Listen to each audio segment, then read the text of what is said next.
10년 넘게 주거급여를 받아온 71세 할머니가 어제 제게 우시면서 하신 말씀이 있습니다.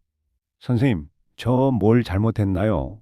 소득도 그대로, 집도 그대로인데 왜 갑자기 탈락이래요? 그런데 이 할머니가 정말 잘못하신 게 뭐였을까요? 답은 3분 뒤에 말씀드리겠습니다. 그 전에 먼저 알아야 할 게 있습니다. 상담실 문을 열고 들어오신 김순자 할머니의 손은 떨리고 계셨습니다. 혼자 사시면서 오래된 주택에서 월세 45만 원을 내며 주거급여로 35만 원을 받아 겨우겨우 살아오셨는데 지난주에 동사무소에서 전화가 왔답니다. 2026년부터 기준이 바뀌어서 재검토 대상이십니다. 처음엔 뭐 금액이 조금 줄어들겠지 정도로 생각하셨대요. 그런데 담당 공무원이 한 말은 충격적이었습니다. 경우에 따라서는 완전히 탈락하실 수도 있습니다. 그 순간 할머니 머릿속이 하얘졌답니다. 주거급여가 끊기면 당장 다음 달 월세를 어떻게 내야 할지 막막하셨던 거죠. 그런데 더 충격적인 건 할머니와 똑같은 상황에 처한 사람들이 지금 이 순간에도 전국에 수천 명이라는 겁니다. 혹시 여러분도 그중 한 분이 아닐까요? 같은 날 또 다른 분이 제게 연락을 주셨습니다. 66세 박철수 씨. 이분은 아들 명의 집에서 살면서 매달 월세 50만 원을 꼬박꼬박 드렸어요. 5년간 한 번도 밀린 적 없이 성실하게 내셨죠. 그런데 2026년 기준을 보고는 깜짝 놀라셨답니다. 가족명의 주택 사용자는 계약 관계를 엄격히 본다는 거예요. 문제는 정식 계약서가 없었다는 겁니다. 부자간에 무슨 계약서까지 써? 하셨던 건데 바로 이게 문제였습니다. 자, 여기서 퀴즈 하나 내볼게요. 김순자 할머니와 박철수 씨, 이 두 분의 공통점이 뭘까요? 소득이 낮아서? 아닙니다. 월세를 안 내서? 그것도 아닙니다. 정답은 잠시 후에 말씀드리겠습니다. 그 전에 먼저 2026년에 대체 무슨 일이 벌어지는지 알아야 하거든요. 2026년 주거급여 개편의 핵심은 형평성과 구조 정리입니다. 같은 소득이라도 주거 형태에 따라 지원이 지나치게 달랐던 문제를 조정하겠다는 방향이에요. 그래서 이제는 단순히 소득만 보는 게 아니라 어디에 어떻게 살고 있는지를 함께 따집니다. 가장 무서운 건 탈락 기준이 더 또렷해진다는 점입니다. 예전에는 애매한 경우가 뭐 그냥 유지해주지 하고 넘어갔다면 이제는 기준에 걸리면 바로 탈락입니다. 설명할 기회도 없이요. 그런데 이게 왜 무서운지 아세요? 소득이 그대로여도 주거급여가 흔들릴 수 있기 때문입니다. 어떤 분은 나는 10년 넘게 받았는데 설마 하시겠지만 바로 그 설마가 가장 위험합니다.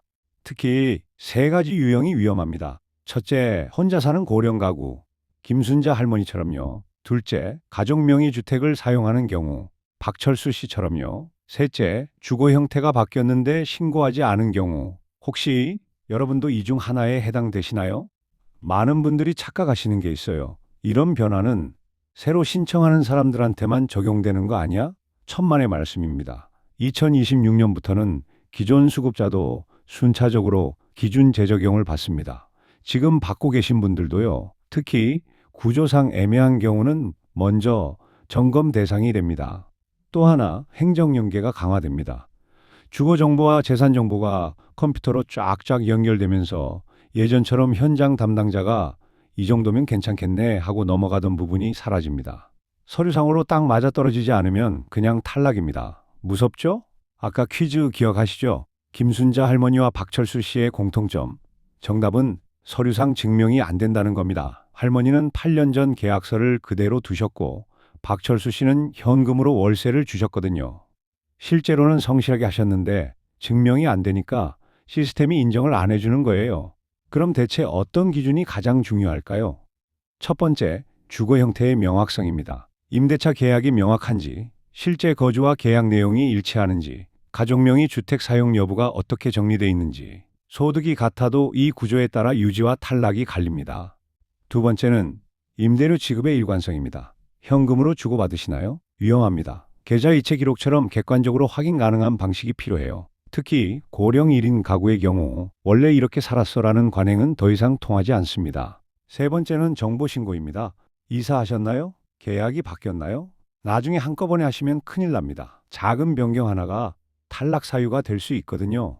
네 번째는 가족명의 주택구조입니다. 실제로 임대료를 내고 계셔도 계약관계가 불분명하면 불리해집니다. 권리관계를 이제는 더 엄격하게 보거든요. 그렇다면 지금 무엇을 준비해야 할까요? 여기서부터가 정말 중요합니다. 첫 번째, 계약서를 확인하세요. 지금 당장요. 주소지가 현재 사시는 곳과 일치하나요? 8년 전 계약서를 그대로 두고 계신가요? 그렇다면 위험합니다. 두 번째, 월세를 어떻게 내시는지 확인하세요. 현금으로 주고받으시나요? 오늘부터라도 계좌 이체로 바꾸세요. 은행 가기 불편해서라는 이유는 시스템이 이해해주지 않습니다. 세 번째, 변경 사항이 있으면 즉시 신고하세요. 귀찮아서 나중에 미루시다가 큰 코 다칩니다. 그런데 많은 분들이 이렇게 물으십니다. 이렇게 정리하면 오히려 걸리는 거 아니야? 놀라운 사실 하나 알려드릴게요. 탈락하시는 분들의 90%는 정리해서가 아니라 정리 안 하고 있다가 걸립니다. 왜냐하면 어차피 재검토 대상이 되거든요. 그럼 미리 정리해서 당당하게 나을까요? 아니면 애매하게 있다가 걸리는 게 나을까요? 상담 타이밍도 중요합니다. 2026년이 다가오면서 상담 예약이 폭주할 겁니다. 그때 가시면 예약조차 못 잡으세요. 지금이 바로 그 타이밍입니다. 그렇다면 김순자 할머니와 박철수 씨는 어떻게 되셨을까요? 할머니는 제 조언대로 집주인을 찾아가셨습니다. 처음엔 걱정이 태산이셨죠. 혹시 월세 올리자고 하면 어떡하지? 그런데 사정을 설명하니 집주인이 흔쾌히 새 계약서를 써주셨답니다. 월세도 그대로요. 할머니가 동사무소에 가서 서류를 내니 담당 공무원이 할머니 이제 문제 없으시겠어요? 라고 했답니다. 할머니가 전화로 우시면서 감사하다고 하실 때 정말 다행이라는 생각이 들었어요. 박철수 씨는 아드님과 대화를 나누셨습니다. 주거급여 끊기면 1년에 480만 원을 네가 부담해야 하는데 임대소득세는 그것보다 훨씬 적다고 계산해서 보여드렸죠. 결국 아드님이 그럼 정식으로 계약서 쓰죠라고 하셨답니다. 박철수 씨가 나중에 하신 말씀, 진작 이렇게 할 걸 그랬어요. 이 두 분의 공통점 아시겠죠? 미리 준비하셨다는 겁니다. 탈락 통보 받고 나서가 아니라요. 반대로 나중에 해야지 설마 나까지야 하시던 분들은 지금 어떻게 되셨을까요? 실제로 탈락 통보를 받으시고 부랴부랴 상담실을 찾아오십니다. 그때는 이미 늦은 경우가 많아요. 정리하면 2026년 주거급여 탈락 여부를 가르는 건 소득이 아니라 세 가지입니다. 주거 구조의 명확성, 계약 관계의 일관성, 정보의 최신성. 조금만 준비하면 유지할 수 있고 안 하시면 탈락할 수 있습니다.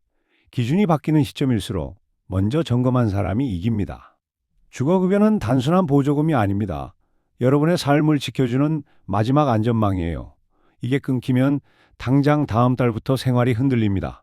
월세를 못 내면 집을 나가야 하고 자녀한테 손 벌려야 하고 그게 미안해서 잠 못 이루시고 그런 일이 벌어지지 않으려면 지금 당장 준비하셔야 합니다.